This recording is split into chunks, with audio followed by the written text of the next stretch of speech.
Hello everyone and welcome back to Ninetail Hobbies. Today we're going to be painting Commander Cody. This is the Darkfire Designs 3D model.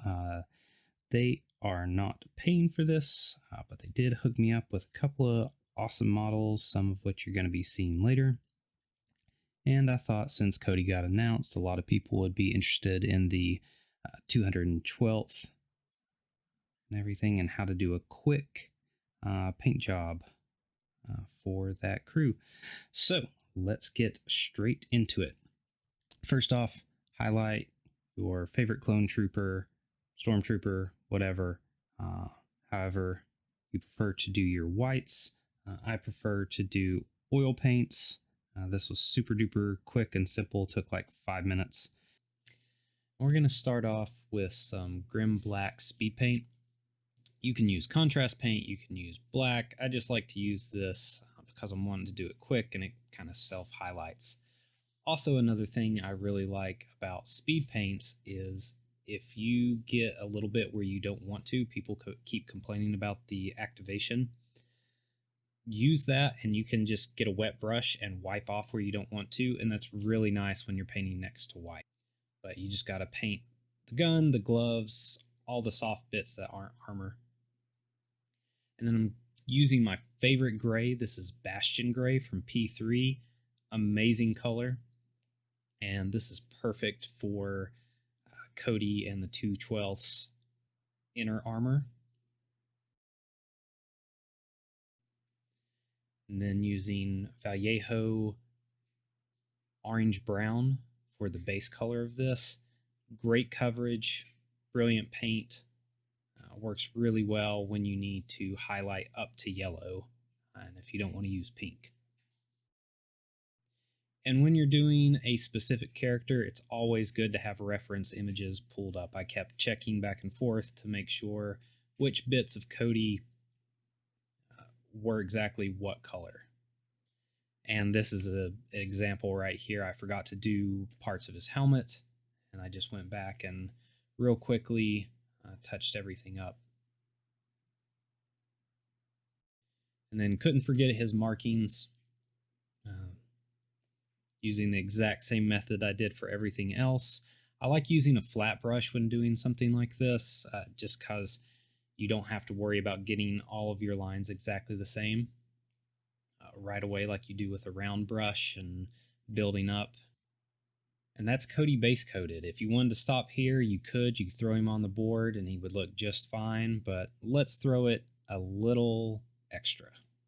So this is throwing in a little bit of ash gray on top of the Bastion. It's like a 60-40 mix, and we're wanting stark jumping contrast. We don't have to worry about blending and layering and all that stuff.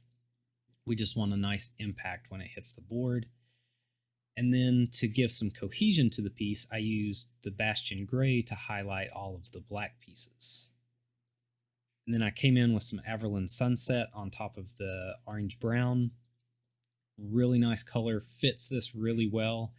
You could use like Fire Lizard from Army Painter or whatever, but for a bright yellowy orange, Averland Sunset is a great color. And we're going to give a little bit of damage to the parts, make him look like he's been in combat. So just take a sponge, rip it up, and then the tiniest bit of paint, a little goes a long way. Make sure you get the edges first because that's what's going to have all the damage initially, getting the paint coming off of it. And then just painting the base, I wanted something, muddy battlefield, so I just used a dark brown, came in with a reddish brown, and once those were layered on, I came back with the dark brown and just wet blended them together. And then still wasn't quite happy, so I came in with a really dark red. This was whole red, to give it kind of that clay mud feel. And then my beloved oil wash. This is Payne's Gray. You could use Nuln Oil or something. I just prefer oil washes, and this pulls all those lovely details from Darkfire Design that they made into this model. And I think it looks so much better. And then I just wanted a few really bright highlights after the wash had dried and came in and did a little bit more of the chipping. Not much. I just kind of put it in the same places that it already was. And then dry brushed with like a khaki, real bright brown. And then pigment powders to finish it off. This is just crushed up chalk pastels. You know, wanted that, like I said, that reddish look, and then mix the pastels together, and this is what I end up coming up with. So yeah, it's general 2/12 color scheme, Commander Cody. I hope this is helpful to somebody now or in the future. And also, real quick, if you are interested in D&D, then go check out a fellow creator over at Minimishap Games. He's got a Kickstarter that has just been fully funded, 50 NPCs in it. Go check it out. Link down in the description below, link to Darkfire Designs down in below. Thank you so much for watching. I'll catch you guys on the next one.